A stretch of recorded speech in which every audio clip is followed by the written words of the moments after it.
What's up, everybody? We got UFC Houston, Sean Strickland versus Anthony Hernandez coming up. So this is going to be my full card breakdown and predictions. I'm really excited for this card. I think we got some really good matchups on here, but in particular, the main event. What a banger. What an intriguing matchup between Strickland and Fluffy Hernandez. Really excited to see how the main event plays out. One of my favorite fights that the UFC has booked so far in the Paramount era. Excited to talk about these fights, man. So let's rock and roll right into this thing. First fight of the night. We got Carli Judice versus Juliana Miller. This is a really bad matchup for Juliana Miller. And to begin with, I don't think Juliana Miller is that great. I think her ground game is all right. She's got some solid ground and pound, decent submission skills, but she's not very dangerous. And on the feet, she leaves far too many holes, far too many openings, and that is a disaster when you are coming into a fight with a young, lightning fast, ferocious striker in Carli Judice, who, from what we've seen, has pretty good takedown defense. And I don't know that Juliana is going to have any success in this fight whatsoever. Her best bet is to get this fight to the floor at all costs, right? Because as long as she is standing in front of Carli, she's losing. And she's at great risk of being knocked out, right? Because what we've seen from Carli Judice in her past two fights, I mean, she's knocking everybody out. Knocked out Dubin with a nasty head kick, coming off of a nasty KO 6 months ago over Nicole Cagliari. I mean, she's lightning fast on the feet, really good boxing, nasty kicks, good in the clinch with the knees and the elbows. And from what we've seen, her takedown defense is pretty good. So I think Juliana, she's slow, right? If she could get the fight to the floor, we've seen that she can cause some damage, right? Like she did in her debut against Braga and Walker. But if you look at the Veronica Hardy fight, I mean, Veronica was just kind of sticking and moving, dancing around, moving and grooving on the outside. And if you're getting picked apart and struggling with Veronica Hardy, you're dealing with someone in Carli Judice who hits way harder than Veronica Hardy. And maybe Veronica's a little bit craftier, a little bit quicker, mixes it up a little bit better. But when you're dealing with someone that's just got lightning fast speed, that's got nasty power in everything that they do, like, you're in for a long night. And I know that, Juliana went out there, fair play, got a win 9 months ago against Ivana Petrovic, but this isn't Petrovic. Carli Judice, one of the more promising WMMA fighters on the rise. She's got knockout power. She looks to finish fights. And for me, this just comes down to the fact that I don't think Miller's going to be able to get her down. And even if she does, I think Carli pops right back to her feet. She's athletic. She's strong. She's fast. I think she keeps this thing on the feet. Bust Juliana Miller up very early in this fight. And I think she's going to be able to put her away rather quickly in the very first round. I think this is a horrible matchup for Juliana Miller, and it feels like the UFC is just kind of throwing Judice a bone here, hoping she gets some sort of highlight reel finish. I think she gets her third knockout in a row. Juliana's defense on the feet when it comes to the striking is just not good. She's kind of slow, kind of sluggish. And if you are sluggish and you can't disguise your entries to get a hold of Judice, you're getting sniped. I think Judice lands a nasty kick to the body, maybe sets up a high kick. I think her boxing is going to shred Juliana in this fight. Easy win for Carli Judice. But you never know. Miller's ground game's all right, so if she could get her down, that's her path to victory, in my opinion. But I don't think Juliana's dangerous enough to scare Carli. I think Carli goes right after her, puts the striking on her, and takes care of business, gets her out of there in the first round. I like Carli Judice a lot. I like what I've seen. Next, we got Yadier Valle versus Jordan Leavitt. One of my prospects to watch in my prospects video. If you guys have not seen that, I will link that down below. But one of those fighters was Yadier Valle. And I know when you talk about Valle, everyone wants to talk about this last fight against Isaac Dalgarian, and I give you, it was unbelievably weird, right? We get that. But the bottom line is, Yadier's a problem. He's an absolute problem. This dude is a unit for the featherweight division. He's 5'9" with a 69-inch reach, but he looks massive in there. He's shredded. He's very physically strong. And I feel like he is a juggernaut on the rise at 145, man. Like, this dude is a problem. On the feet, he's got some power in his hands, right? He's not a particularly great striker, right? Got some big power in his kicks, decent boxing, can put up some points on the board, throw some volume out there, can sting you with his hands and with the kicks and hurt you, but it's really about his ground game. His wrestling is really good, but his jiu-jitsu is where it's at. When you have a guy that is unbelievably athletic, can wrestle, has really high-level jiu-jitsu skills from what we've seen so far in MMA, it's a problem. And when you're that physically strong, it's just everywhere you look with Valle, it's a problem. So I understand his last fight against Bulgarian. It was unbelievably weird. I get that. But if you look at the way that he handled Conor Matthews with ease, and I understand Conor Matthews was kind of a guy that the UFC just feeds to prospects that they want to get a win, basically, right? But you saw in the Contender Series the way that he went after Antonio, right? And before the UFC, like, this dude's dangerous, man.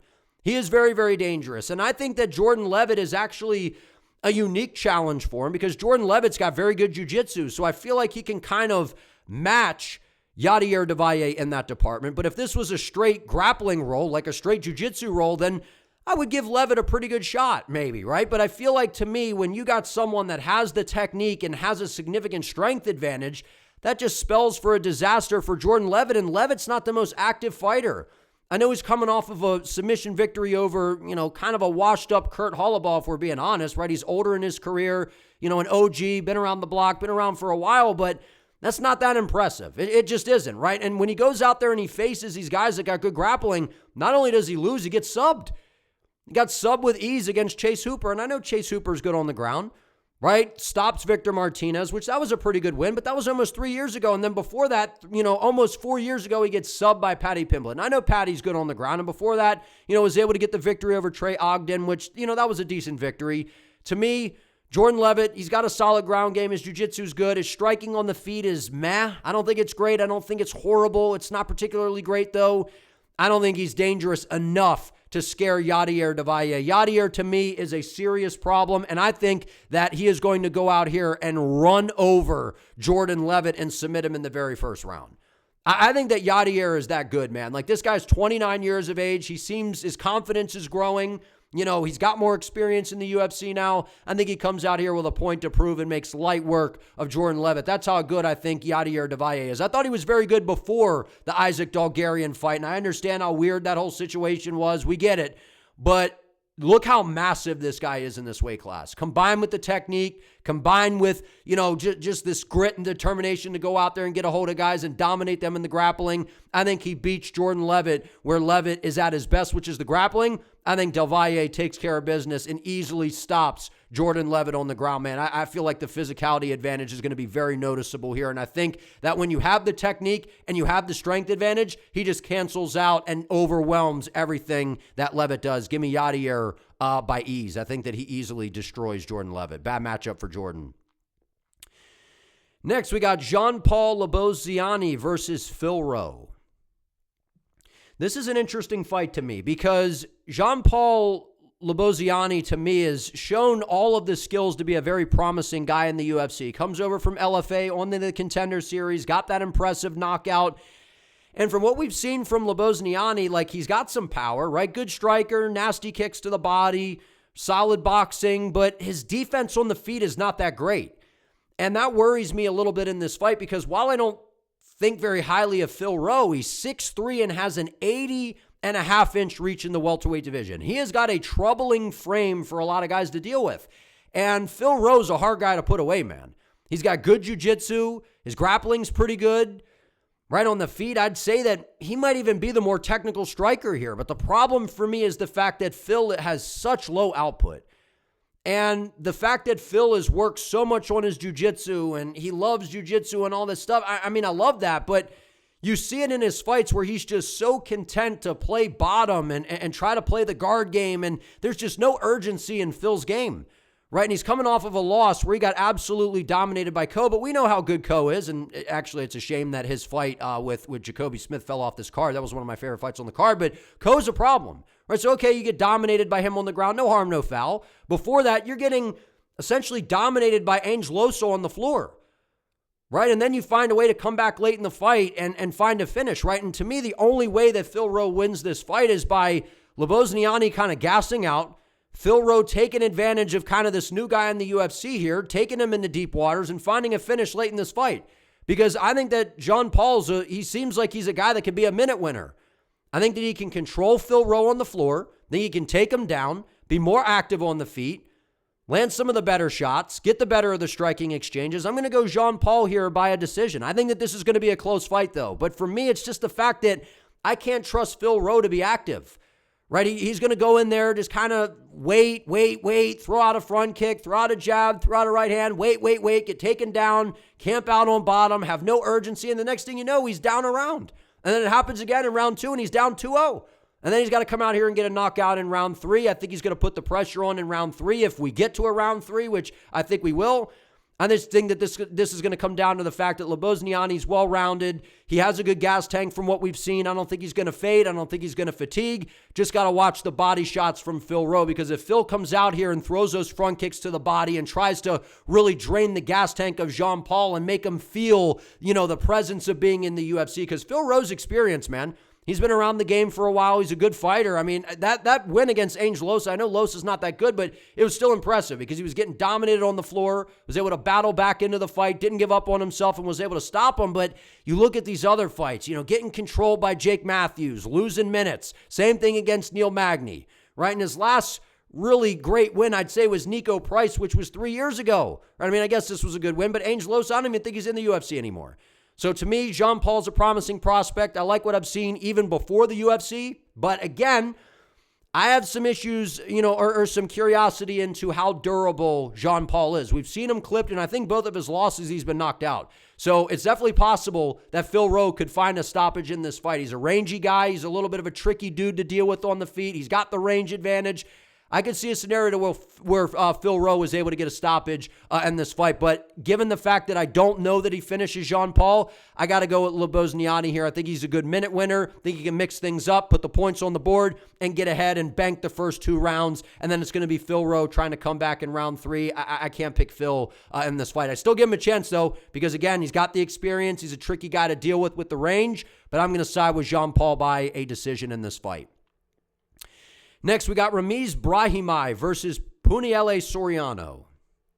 I like this fight a lot. This is a great fight. So Soriano used to be at middleweight, which he should have never have been at middleweight. He was, to me, he's like a normal size welterweight. Even compared to some of the other welterweights out there, he's small in this weight class. And he was unbelievably small at middleweight, right? So he was, out there getting stopped by Dustin Stoltzfus, right? Beat Miguel by unanimous decision, stopped Uros Medic, which that's a great win. And then most recently goes out there and dominates Nikolay Veretennikov on the ground, but his gas tank was horrible in that fight. His gas tank was absolutely atrocious. So was that, it was just a grueling pace? Because Nikolay on the feet, he just knocked out Nico Price, which we all saw coming, but Veretennikov has shown that he's got a ton of holes in his takedown defense. So I'm not really wowed by what I saw from Soriano in that fight. I'm just not that impressed with Punahele. Punahele. I have a hard time saying his name. Sorry, Soriano. He's a good fighter, man. He's got good power, right? He mixes things up well. His ground game is very good. But at the end of the day, his gas tank is not. And I don't know if that's the weight cut. I don't know if that was just that night, but I didn't like what I saw. And you're coming into a fight with a guy in Ramiz Brahimaj who has, I think, been an underdog in most of these fights. Right, and I get it, okay, stopping Mickey Gall, not that impressive. Mickey Gall should have never been in the UFC to begin with, really, right? Okay, goes out there, think he was a big underdog in this fight, subs Billy Ray Goff. That was a good win. Then coming off a very impressive win over Austin Vanderford, where he was able to bust him up and was able to sub him. I feel like in this fight, this is going to be competitive. I think that this is going to be one of those grit fests. It's going to be gritty. It's going to be, both guys are throwing big shots, hurting each other a little bit. We're getting into these grappling entanglements. And I just feel like Ramiz Brahimaj is the better grappler. And I think that he is like a ball python. He's like a python, man. Like he starts to coil on you and then eventually starts to constrict. And if he locks in a submission, we don't see guys really getting out of Ramiz submissions. And I feel like Ramiz is one of these guys that started out kind of stale in the UFC. Things were not looking particularly great. And then he has really started to find his groove. Because I think if you ask me if Vanderford beats Soriano, I think he does. And I would give Billy Ray Goff a good chance to beat Soriano as well.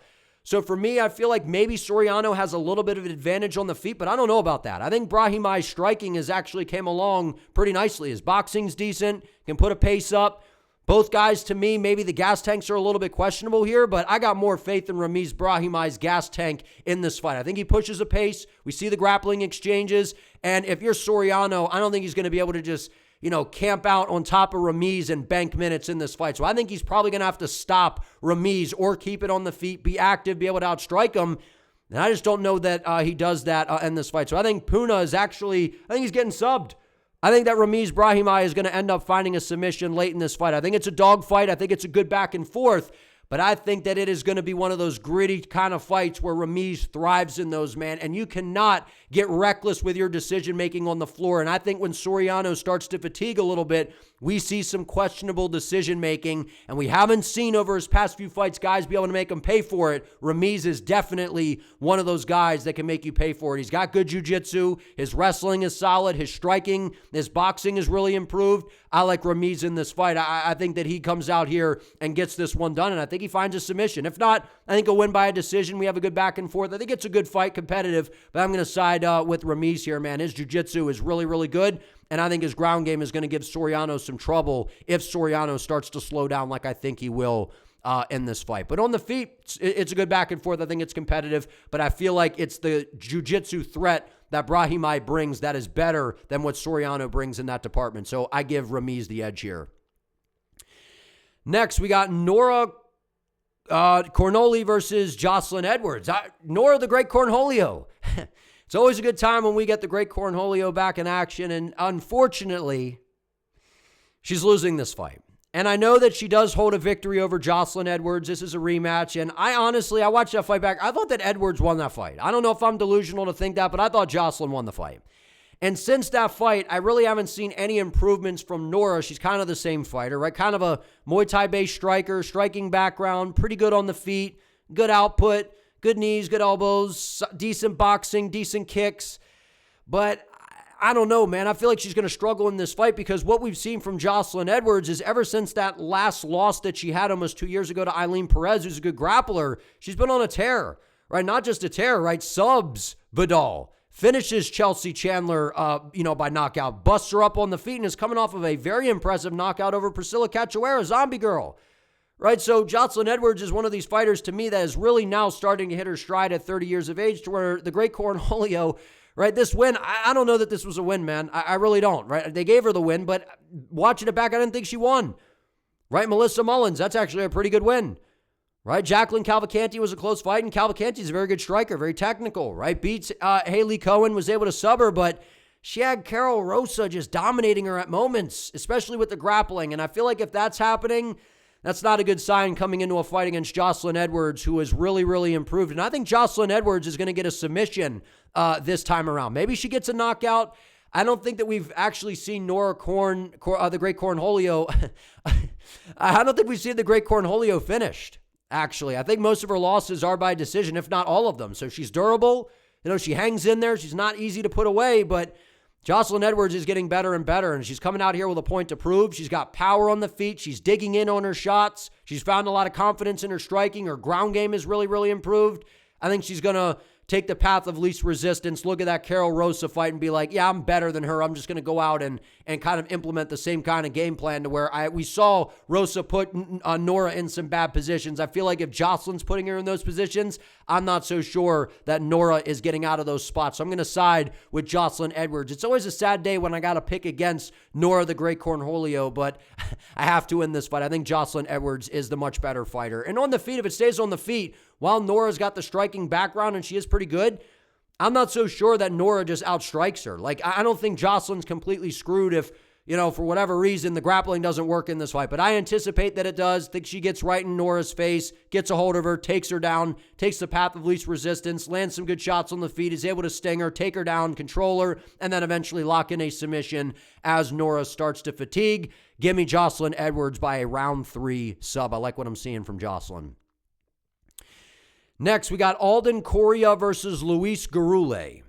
Now, Alden Coria is someone that I meant to include in my prospects video, but man, it's hard to keep up. There are so many fighters nowadays in the UFC. It's just so many great fighters coming in, right, on the Contender Series, just guys getting thrown right into the UFC, right? The Ultimate Fighter. Like, there are so many great fighters coming into the UFC. And Alden Coria is one of the guys that has my undivided attention. Right, trains with Joshua Vann, and you see a lot of similarities. Outstanding boxing, really, really good head movement, nasty combinations, rips to the body, pinpoint accuracy, really good footwork, good takedown defense, and his ability to see shots coming is really, to me, what makes his game very, very special. He is not an easy guy to get a hold of, and even if you do, he's a scrambly little rascal, dog. Like, you're not holding him down, right? He's wiry, he's scrambly, he's just going to work back to his feet, right? 5'8", 67-inch reach. He uses his reach very well. Will get the jab working, popping, right? Fights with a great rhythm, sticks and moves. And for me, a guy that I don't want to say was really high on, but someone that I thought could be pretty good in the UFC, and Luis Gurule, he has been an unbelievably disappointing prospect, right? This guy comes over from Fury and you're like, he's durable. He puts a pace on people. His ground game is solid. He's got decent striking. And, on the Contender Series kind of skates by with a split decision over Nick Pincini. But the problem is he goes out there and gets starched by Ode Osbourne. And I'm like, oh, okay, your debut, Ode Osbourne's dangerous, especially early in the fights. He's a very good striker. But then you come out here and you get outstruck by Jesus Aguilar, a guy that has an incredibly short reach and is just kind of a tiny little dude that's basically like a guillotine merchant. Like, Jesus Aguilar is not someone, like, I think he's all right, like his striking's okay, but he's really got to close the distance on dudes, right? And the way that Jesus basically beats guys is when you try to grapple with him and he just locks in a guillotine. You get into these grappling entanglements with him, and Luis was just flat out getting outstruck on the feet basically for 15 minutes by Aguilar. That's an awful look. And when you're out here getting knocked out by Ode Osbourne and you're getting rattled around, you're getting stung up by Aguilar, that's a disaster coming into this fight against a guy who, I watched over in Fury and Coria and, comes in and makes his debut against Alessandro Costa, who to me is a much better fighter than Luis, right? Costa's got good calf kicks, right? He's a kind of a leg kick spammer, right? But he's a well-rounded fighter. And Coria put it on him, man.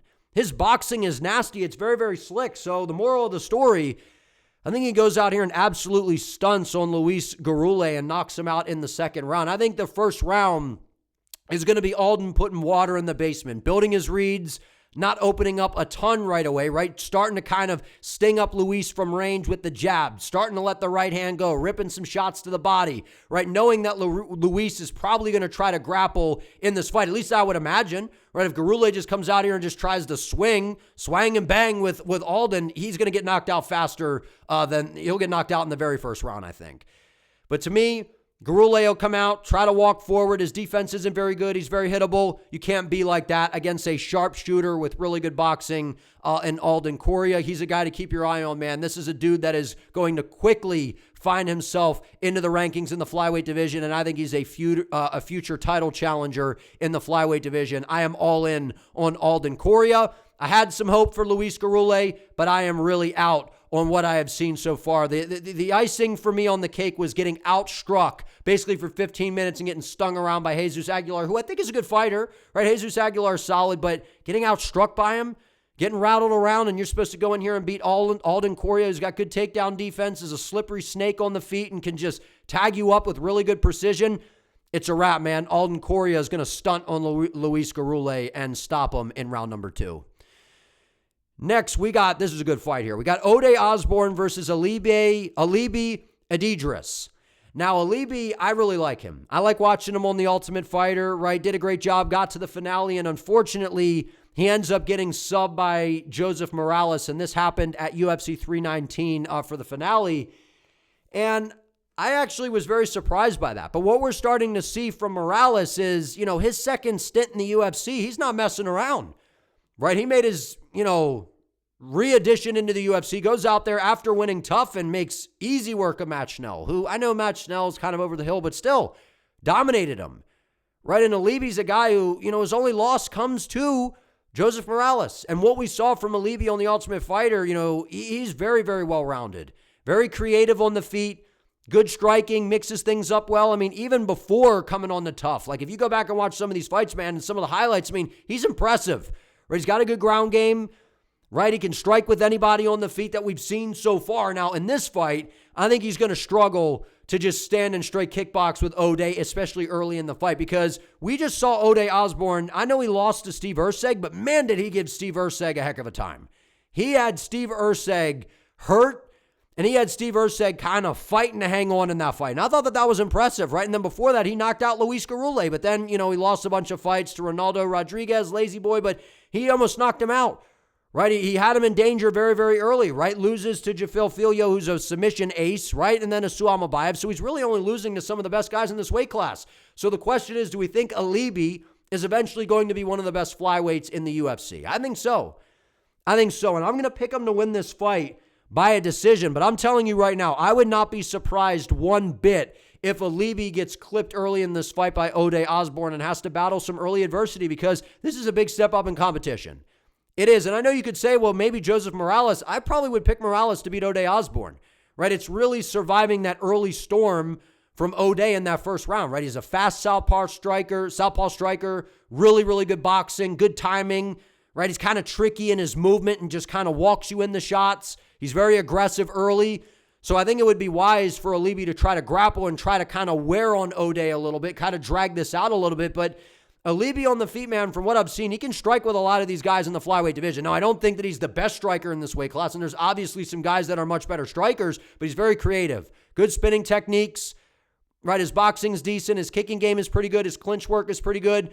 This is the type of matchup where I think he wants to break out the full MMA tool bag and look to grapple early. Wear on Ode, take him down, and then as you kind of progress through the fight, when Ode, some of that explosiveness goes away, then I feel like those are the moments where Alibi's really going to be able to cash in when it comes to the striking. But you never know. Alibi's striking's pretty good. Maybe he matches that fire that Ode brings in round number 1, but I think Alibi comes out with a smart game plan, looks to grapple. We've seen Ode, right? He's kind of scrambly on the ground, but we have seen some issues where he gets taken down, he gets controlled, has a hard time working back to his feet, can lose minutes on the deck. So I think that that's what we see in this fight. I think Alibi controls him, lands some good shots on the feet.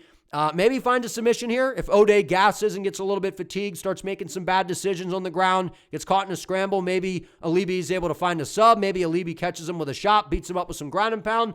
I see a number of possibilities. This is a great matchup here, and it's a tough debut because Ode's last fight, man, he gave Erceg a run for his money. I was very impressed. I was actually more impressed with Ode in that fight than Steve Erceg. And I pick Erceg to win, right? It was so impressive that Erceg won, but I was very impressed by Ode's showing in that fight. But I'm going to go with Alibi. I'm high on him. I loved him on The Ultimate Fighter. I think he goes out here and gets, I'd say this is the biggest win of his career against a name in the flyweight division who's a flashy, fast striker in Ode. But this is a dangerous fight. I don't think that this is a walk in the park for Alibi, especially early on. As we know, Osbourne's very dangerous. But give me Alibi. I'll say 30-27. Maybe Ode takes the first round, takes a round somewhere in there, but I'm going to say Alibi wins this by a decision here. Next, we got Chidi and Njokuani versus Carlos Leal. This is a great fight. This is a banger. This is one of the best fights on the card, right? You got the ripped up monster in Carlos Leal, who's just kind of an offensive juggernaut, really no defense, just wants to walk forward, throw hammers at you, right? Let his combinations fly and just looks to knock you out. Like, he is one of the most entertaining fighters on the rise in the UFC. Now, he's coming off of a brutal KO loss to Muslim Salikov. And to be fair, I feel like Salikov, he might KO Chidi and Njokuani, right? But the craziest thing about that was, I think, the first time that Carlos Leal had been knocked out in his entire career. So that was unusual, seeing that happen to him. And Carlos Leal, right, obviously, was an LFA, comes into the UFC. I think he spent some time in the PFL, if I'm not mistaken, as well. Right, but then comes in, makes his debut against Rinat Fakhretdinov, and this was a robbery. I thought that Carlos Leal won this fight. Right, I think we all thought he won that fight. I couldn't believe that they gave Fakhretdinov the decision. I thought Carlos won the fight. And I know that the UFC, for whatever reason, they didn't bring back Fakhretdinov. He's a great fighter. He's got good grappling, good striking. So to go out there and basically beat him, that's very impressive, right? And then he stops Alex Morono, and look how Morono was able to survive against Daniil Danchenko, who's a nasty Muay Thai striker, right? So that kind of speaks to just how dangerous Leal is. So, again, a little worrisome coming off of the KO loss to Muslim Salikov, but Chidi and Njokuani, it's kind of almost the same story a little bit as Carlos Leal, where he's very good when he's the one kind of giving out the damage and controlling the fight. But the minute that you kind of push back and kind of fight back and, make him deal with some adversity and you land some big shots on him or you control him on the ground, like, we see Chidi kind of fade. It seems like his confidence starts to go away, and he's not that same kind of tactician on the feet to where he's really starting to dice you up, because he's got really good Muay Thai, right? And I picked him to lose his last fight because I'm like, Jake Matthews is going to get a hold of him and choke him out, which is what ended up happening, right? But before that, brutally knocks out Zaleski dos Santos, man. Like, he's got nasty Muay Thai, right? Beat Jared Gooden, Rhys McKee. That was a close fight, though, right? Got stopped by Michal Oleksiejczuk. And for me, it's one of those fights where it's two guys with bad defense. Who's going to land that big shot first? That ends up winning the fight. And I know Chidi's got a 6-inch reach advantage here, but the way that he fights kind of with that Muay Thai style, he uses those front kicks and the leg kicks from range very well. But when it comes to his boxing, he doesn't do the best job maintaining range. And that's why I think in this fight, Carlos Leal is going to get in his face. And I think that he's going to learn a little bit from, getting knocked out by Salikov in that last fight to not just recklessly move forward with your hands down at your freaking waist, man.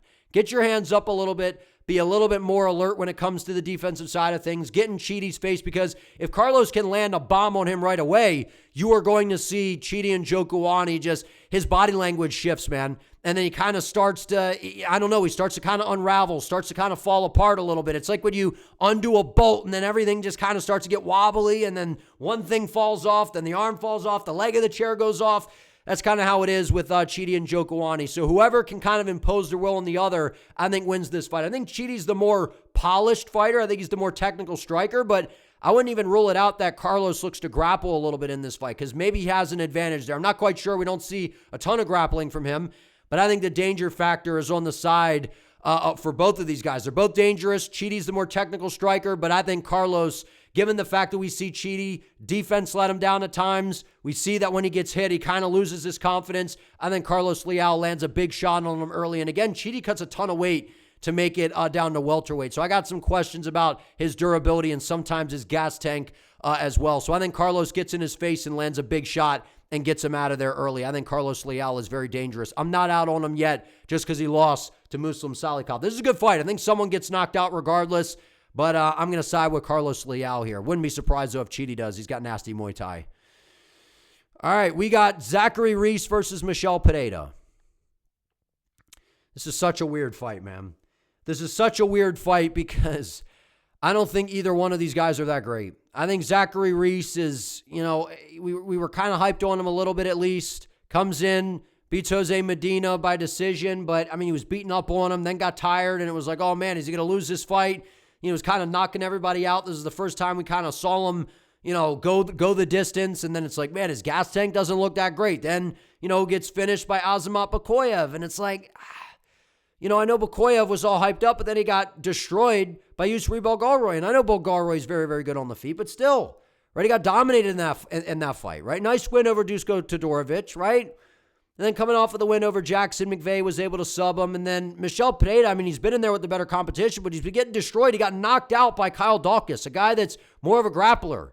Right? I know since coming back into the UFC, we saw against GM3, like Dawkins' striking looks a little bit more crisp, but still, Michel Pereira is this, crazy storm that kind of just blitzes after you. He's very explosive, very powerful, very unpredictable. Right? Loses to Abus Magomedov. Gets dominated by Anthony Hernandez, to where I feel like this was kind of the undoing for Michel's career, to where maybe he's not the same guy since, right? Okay, he submitted Ior Potieria and sub Michal Oleksiejczuk, which that's aged, I'd say, pretty well. But, the last time he's had a good win was almost 2 years ago.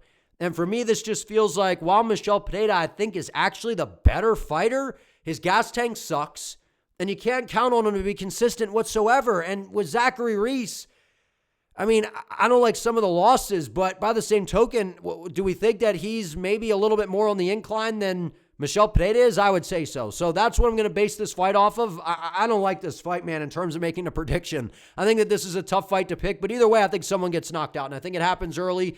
So I'll pick Zachary Risse to get it done, but with low confidence. I could see either guy winning this fight. I'm not high on either guy. For me, it seems like Michel had all this promise, never really kind of lived up to the hype.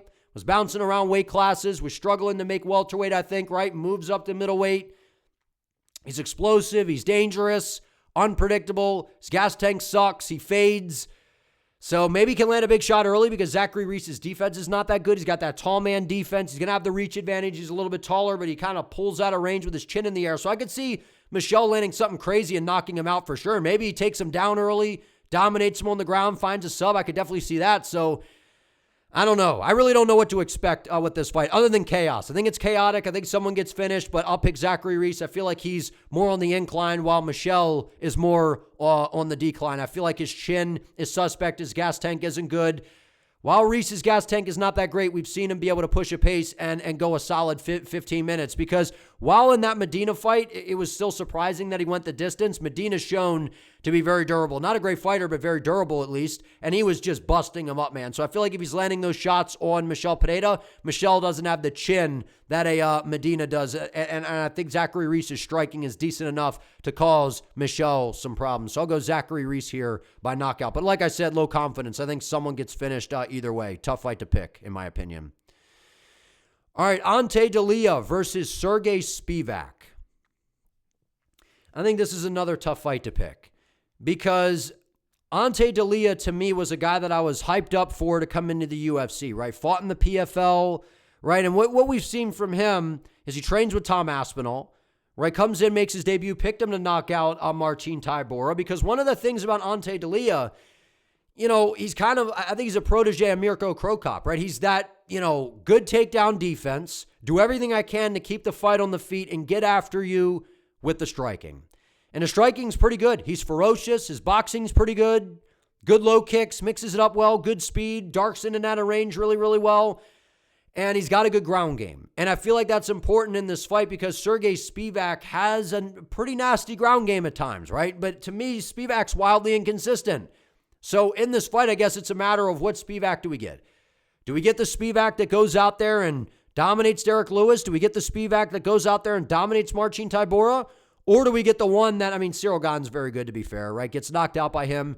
Do we get the guy that, you know, gets destroyed by J. Elton Almeida? Do we get the guy that, you know, in this fight was close against Waldo Cortez Acosta? That was a very close fight, right? And then Delija, I mean, he had the brutal eye poke on Waldo. They stopped the fight. There was some weirdness going on there. And then Waldo ends up knocking him out, which how savage was that of Waldo? Right, so to me, I feel like Delija has the advantage on the feet, but I don't know because Spivac's striking sometimes when he shows up is pretty good. Right, and I feel like Spivac is the better ground specialist. His jiu-jitsu's better. His wrestling is a little bit better offensively, but Delia's got good takedown defense. Not an easy guy to take down, not an easy guy to hold down. So I feel like he could stop the takedowns, keep the fight on the feet, and I feel like that is going to discourage Sergei Spivac in this fight. And I'm going to pick Delija by a round one knockout. Now, I could see this going the distance, right? Because we saw Waldo and Spivac go the distance in that fight. But again, styles make fights. Waldo's one of those where he kind of likes to sit back and, you know, play the range game, pick and poke, utilize his speed, pick you apart to where Delija likes to put the pressure on you. He likes to come after you, you know, put you on the back foot, be able to anticipate the shots, you know, because you know that Spivac's going to probably try to grapple in this fight. At least I think so. So if you put him on his heels, that's going to make the shots more predictable to where Delija can easily defend, back Spivac up against the fence, and start to let his hands go. I think Delija is going to be able to catch Sergei Spivac with a shot early in this fight. And then we see when Spivac gets clipped, his confidence just kind of goes. He's not the same guy after taking a big shot. I feel like in this fight, Delija he's going to bounce back strong. Now, it does worry me that he was knocked out, and, you know, that was 3 months ago. So he's coming back in here pretty quickly here. But for me, I feel like this is a close fight, though, because Spivac's got a good ground game. You know, his strikings came a long way, good front kicks. He's aggressive, likes to move forward. His hands have gotten a little bit better. But I give the striking edge to Delija, and I think that Spivac won't really have any grappling success in this fight. So I think Ante Delija sprawls and brawls, knocks out Spivac in round one, or outscores him and wins a decision. Next, we got Dan Ige versus Melquizael Costa. I like this fight. Melquizael Costa is someone that I've been very high on. I've been picking him pretty much in all these fights since he's been in the UFC, and he's been rattling off many wins in a row. Right, he's a guy that has a very well-rounded game, and I feel like we're seeing him really start to take his game to the next level, and that really started with the submission victory over Andre Fili. But to be fair, Fili kind of dove headfirst into a guillotine, so that to me was Fili kind of just submitting himself in a way in that fight, right? Then he goes out there and beats Christian Rodriguez, which was a nice win. Then he beats Juliana Rosa in what was a very entertaining fight, and then is coming off of a violent head kick knockout over Morgan Charrier, and I don't think that Morgan Charrier had been finished up to that point, right? Morgan Charrier is a powerful striker, a guy that's been in a bunch of entertaining fights, so to go out there and starch him was very impressive, right? He's 5'10", got a 71-inch reach, got a good frame for the featherweight division, and, his striking's very creative. Southpaw, good kicks to the body, unpredictable on the feet, very technical, decent boxing, not a ton of power in his hands. The power is mainly in his knees, elbows, and kicks, but his ground game is really, really good. So if you're someone that gets uncomfortable on the feet or you're kind of struggling with the range of Costa, it's not a great idea to grapple with him because he's got really, really good jiu-jitsu. That's kind of his bread and butter. I know he's looked good on the feet, but it's really his ground game that is his best asset. But we've seen the striking come a long way. He's finding more confidence in it. Now, my question is, if you fall so much in love with the knockout and getting these highlights, and especially with the UFC offering up these bonuses now, the bigger bonuses, does that make Costa come out here and kind of headhunt? Because if you do that in this fight, Dan Ige, he's as durable as they come, dog. He's as durable as they come. Dan Ige's an OG. He's been around the block. He's been fighting some of the best guys in the world, and the problem with Dan Ige is you just don't know what Dan is going to show up, because then he goes out there and stops Andre Fili, which is very impressive, right? Loses to Diego Lopez, but that was on 2-hour notice. Or that was crazy that Ige stepped in for that fight, right? Then loses to Lerone Murphy, but clipped him with a nasty right hand, right? Was able to hurt him early. Then stopped Sean Woodson, which was a very impressive win, right? And then comes off of a very disappointing loss to Patricio Pitbull, to where Dan Ige looked horrible in that fight. Didn't press the action. He just looked very hesitant in that fight, right? And I know he got clipped with a good right hand by Patricio, so maybe there was some hesitancy there because of the power coming in, his direction from Pitbull, and Pitbull's a pretty good fighter. So for me, I don't know, man. I feel like this is a close fight. I feel like Dan Ige is a tough customer. I don't think that Melky Costa is going to really have any success on the ground, but I feel like it's going to be the range and the kicks of Melky Costa that's going to get it done in this fight. So I'm going to pick Melky. I've been picking him in all these fights, so I'm not going to pick against him here. I'm going to say that he wins a competitive decision. I think that this is going to be a close fight. I don't think he's going to run over Dan Ige, and if he does, that'd be unbelievably impressive, because Dan Ige's been historically unbelievably durable. He's got a granite chin, switches stances well. He's well coached, right? Good boxing, solid ground game, mixes things up well. He's got a ton of experience, and I think if he can put the pressure on Melky Costa, we see that Costa's defense on the feet isn't that great. So I definitely see a world to where Dan Ige can clip him, hurt him, and possibly get him out of there. So I definitely think Dan can go out here and get this one done. I think that this one is actually maybe closer than what the odds makers will make it out to be. So I'm going to side with Melky Costa in this fight, but I definitely think Dan Ige is capable of getting it done, given that I don't fully trust the striking defense of Costa. But he's red hot right now. The striking looks good. He's good from range. But I think Ige is going to pressure him, try to crush the space. But it feels like when Ige's in these big moments, he tends to struggle a little bit against some of these dangerous guys. And I think Melky Costa is very dangerous with the grappling, and his striking is really getting better with every fight. Give me Melky Costa to get this one done by a decision. I think he outpoints him. Co-main event, we got Jeff Neal versus Uros Medic. This is a great fight. This is an absolute banger. Someone's getting knocked out, I think, early in this fight.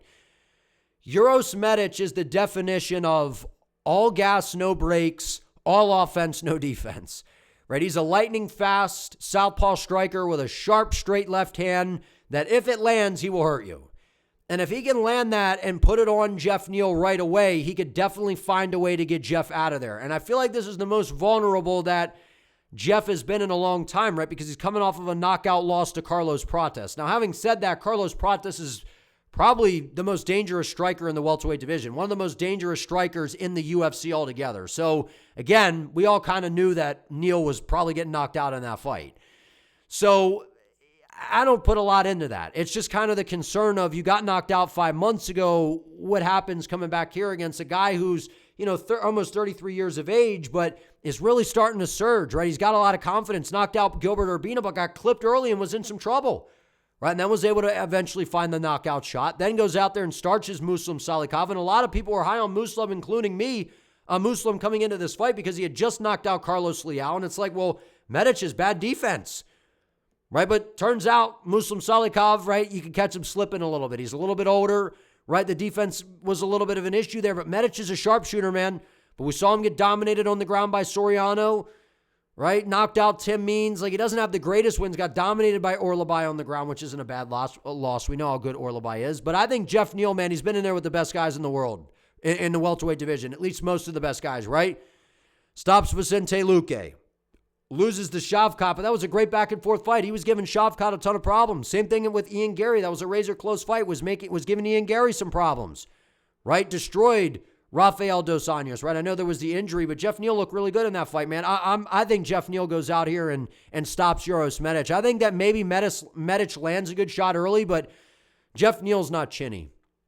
And if he gets rocked, he does a pretty good job normally escaping. He's got good footwork, good timing, good boxing. Jeff Neal kind of dances in there, man. He's got a smooth little rhythm to him. I think he goes out here and kind of dances around on the outside, right? Once Jeff Neal starts grabbing the shorts, kind of doing that little arm tick, twitching and moving, that's when you see Neal really start to move and groove. And I think that he's going to be smart. He's fast. He's got good counter boxing. I think he's going to tag Uros Medic with a counter shot and eventually get him out of there. I think Jeff Neal comes back and looks like a world beater in this fight. I think he makes pretty easy work of Uros Medic. Maybe Uros lands a shot, kind of stings him early. Neal will weather the storm. If you're getting dropped by Gilbert Urbina, you're getting cracked by Jeff Neal and you're getting knocked out. I love Jeff Neal, man. One of my favorite guys in this division. One of my favorite fighters to watch in the UFC. I love his boxing. He's crisp. He's clean. His defense is good. He's got great footwork. Good takedown defense. Not an easy guy to take down. This is a striker's delight kind of matchup. I think Jeff Neal goes out here and starches Uros Medic in the first round. And in the first couple exchanges, really, maybe Jeff Neal comes out and looks to clinch up a little bit. Wear on Uros, drag it out a little bit. I don't think so. I think he looks to strike. This is striker's delight. Give me Jeff Neal by a first round knockout. Meets fire with fire. Last but not least, we have arrived at the main event of the evening. And if you guys are enjoying this video, if you could do me a favor, please give it a like, subscribe to the channel. I would greatly appreciate it. And also, if you could hype the video, I would greatly appreciate that as well. So we got Sean Strickland versus Fluffy Hernandez. I think that Sean Strickland is a very difficult stylistic matchup for Fluffy. I really do. And I think that this is a fascinating matchup because you have the very, Strickland-esque Strickland style, right? That nobody fights like Sean Strickland. He basically stands straight up in the air in a Muay Thai stance, very square, boxing Philly shell, walks forwards, got one of the best jabs in the UFC, a good straight right hand that we occasionally see. For some reason, he dips his head and throws these big, winging ooga-booga windmill shots with no technique and no power. I don't know why he does it. But he's got great defense. He's got a great jab, nasty front kicks. I know he jabs and teeps. He's a jab and teep merchant. Let's call it what it is. But he's got great cardio. And his style gives guys a ton of problems, right? He makes very good fighters, kind of look average. He gives guys a very difficult time. He's a hard fighter to look good against. But for me, this comes down to the fact that I kind of wonder where Strickland's motivations are at. He's already made it. He's already a big name. He was the champ. He's been in multiple title fights. He's a big name. He's got the popularity. He's got the notoriety, right? And he's been away for a little while. And he didn't look great in that last fight against DDP. I mean, he just basically kind of ran from Dricus for almost a year. And I know, he was saying that I think that he was banged up or whatever in the fight. But the bottom line is you went in there and fought, and he didn't look good. He didn't look good. Dricus bullied him around. He just did. And then he went out there against Paulo Costa, and it was an underwhelming fight where both guys didn't really do anything. It was boring. 25 minutes. And that got him a title shot, which was crazy, right? And then the razor close fight with Dricus du Plessis the first time, right? And then, he beat Israel Adesanya to win the belt, which was incredibly impressive, right? And then stopped Abus Magomedov, which I thought was going to happen in that fight because Abus has no gas tank. The problem is Fluffy Hernandez he seems like a force to be reckoned with, man. He's just running through these guys. Like, look at these past several wins. Running over Edmund Shabazian, Roman Kopylov, Michel Pereira, Brendan Allen, right? And that was a close fight, to be fair. Brendan Allen looked pretty good in that fight, right? And then most recently just absolutely big dog Roman Dolidze and stopped him, just completely dominated him. That was unbelievably impressive. We've never seen anybody do that to Dolidze, but again, in hindsight, Dolidze's kind of overrated. Not particularly great, and his gas tank isn't good. But again, that's a lot of Hernandez just melting you. So I see this fight going a couple different ways. I see the scenario to where I've said before, Fluffy has bad reactions to getting hit to the body. I can see Sean Strickland fighting behind a really hard, fast laser of a jab early to bust up Fluffy's face, affect the breathing, swell the lips, just give him all kinds of problems right off the rip. Burying those front kicks into the midsection, starting to slow down the forward momentum of Hernandez, starting to take some of the wind out of the sail. and then just kind of melting him and outscoring him and, and just kind of picking him apart and winning a decision that way. But then on the other side, I just find that really hard to believe that Hernandez is just going to let Strickland march him down and just kind of jab and teep him to death. Right? I don't rule that out, but seeing that happen to Fluffy, I just don't know how likely that is. Fluffy Hernandez is an offensive, all gas, no brakes juggernaut. Just gets in your face, continues to move forward, put the pressure on you. He's got good wrestling, really good jiu-jitsu. His striking gets better and better every time we see him fight. And I mean, he was teeing off on Roman Dolidze on the feet, man. Now, the interesting thing here is Sean Strickland's got decent takedown defense. He's a rather easy guy to take down for the most part, but keeping him down is a whole different ballgame. And I don't think Sean Strickland has ever been submitted in the UFC or in his professional MMA career. Now, I've seen a grappling match where he was goofing around, a guy took his back and was able to, stop him with a rear naked choke. But I don't think that Sean Strickland's going to get submitted by Anthony Hernandez. If he gets so dog tired to where this thing gets drug out, Hernandez is putting a crazy pressure-based pace on him.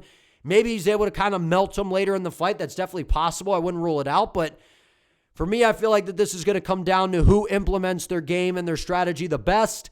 And I feel like that is Anthony Hernandez. I feel like he's the hungrier fighter coming into this matchup. And I feel like his pressure, his pace, his improved striking, his combination of just the cardio and the pressure and the grappling and the submission game, it's going to be difficult for Strickland to just kind of recklessly work back to his feet. Because if Fluffy does take him down, he's going to be looking to take the back. He's going to be looking to catch Sean in some of these scrambles with some of these different submission attempts. And I know Strickland's got very good, submission defense. He really does.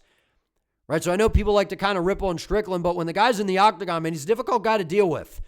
Right? And I think that this is going to be an entertaining fight. I know a lot of Strickland's fights have not been the most entertaining, but when guys come after him, like Fluffy will, it's going to make for an entertaining fight. And he's going to make Sean Strickland have to fight. Sean's just not going to be able to run around on the back foot and jab and teep, for 25 minutes. Because if that's his game plan, he's going to lose. He's going to lose. And for me, it feels like we've just kind of been waiting for Strickland to do more than just jab and teep. We're waiting for him to do more and just kind of open up and give himself more of an opportunity to go out there and land more offense. But I just don't know that at 34, almost 35 years of age, where you're coming off that, I think it was a suspension or whatever, right? Where he ran into the octagon at that amateur event or whatever and all that kind of madness. So he's been away. He's always training. I don't think ring rust is going to be a factor here, but Fluffy's got all the momentum, man. He's got all the momentum. I think he's going to be a problem. He's just going to stay on Strickland like a leech. He's not going to, he's just going to pressure the heck out of him, land some shots on the feet. And we've seen that Sean Strickland struggles with guys that march him down and put a ton of pressure on him. And the reality is, I think that if this was, a tit-for-tat battle out in space, like Strickland could definitely win it. And I think that Strickland definitely has a shot to win, for sure. Burying the front kicks to the midsection, stopping the takedowns, getting the jab going, firing that straight right hand down the middle early to affect the breathing, take away some of the momentum and the forward pressure of Hernandez. And we've seen Strickland's a hard guy to keep on the back foot. He likes to walk guys down, get in your face, slow that, play that slow, methodical, pressure-based striking game. Strickland's not an easy guy to deal with, man. Not an easy guy to deal with. But I think that Fluffy, outside of Chimaev, is probably the next best grappler in this weight class. It's Chimaev up here, then it's Fluffy, and then it's kind of everybody else. So I feel like Khamzat is the one that can submit Sean Strickland. I don't know that Fluffy does. Maybe he does. But I feel like Fluffy Hernandez is really, really good. But I can't wait to see him against a guy of the caliber of Sean Strickland, who's got good striking. We've seen him in there with the best. Strickland can hang with some of the best guys in this weight class. And these losses, remember, are, Dricus du Plessis, one of the best in the world, super chaotic fighter who's well-rounded, tough to deal with, got knocked out by Poatan Pereira, down at welterweight, had issues with Kamaru Usman, but again, Usman in his prime, Usman was unbelievable, still is really good. So I think Fluffy blends it together well, puts the pressure on him, his striking's improved. I think the pressure is going to get to Sean Strickland, and I think that the volume and the output of Hernandez is going to be hard to keep up with. So I'm going to favor Fluffy Hernandez to win this fight. I think he wins 3-2 or 4-1. I think Sean Strickland will take a round or two off Hernandez in this fight. I think it's going to be competitive. I think the rounds will be rather close. but it'll be the fact that Strickland will kind of, as the fight starts to play, we'll see the output slowly start to deteriorate. He'll start to gasp for air a little bit more. We've seen Strickland's got a good gas tank, but when he's forced to fight at a hard pace and guys are grappling with him and you introduce that into the fight, we see Strickland kind of hesitate to open up a little bit more. So it'll be interesting, though, because I don't know that Hernandez is just going to be able to keep him down. But given the fact that we've seen Fluffy striking improve, I feel like he's going to be able to, kind of pour the output a little bit. I still give the striking edge to Strickland. His jab's really good. The front kicks are nasty. The takedown defense is there. But when you got a guy that doesn't get tired, can put a pace on you like Fluffy, I think it's going to be hard for Sean Strickland to deal with. I think it's a close fight. I'll say 3-2 Hernandez. I think that this is a dogfight, man. Hernandez is really going to have to work for this. I think a lot of people are probably going to overlook Strickland in this fight, but I'll side with Hernandez here. He's got the momentum. He's dangerous. He's hungry. He hasn't been at the top yet. This is a big opportunity for him. But like I said, if Strickland fights a smart game plan and opens up, he could definitely get it done, because I think that stylistically he could be a little bit troubling for Hernandez with his kind of anti-grappling style. He scrambles well. He's a hard guy to hold down. Not the easiest guy to take down, but because he stands straight up in the air, he's easy to get in on his hips and take him down, but he's a hard guy to hold down. And in those moments, I think that that's where Fluffy's going to look to control him, put the output on him on the feet. I'm going to go Fluffy by decision. If you guys enjoyed this video, please do me a favor, give it a like. Let me know what you think down in the comments, and don't forget to subscribe to the channel so you do not miss an upload. I would greatly appreciate it. See you next time.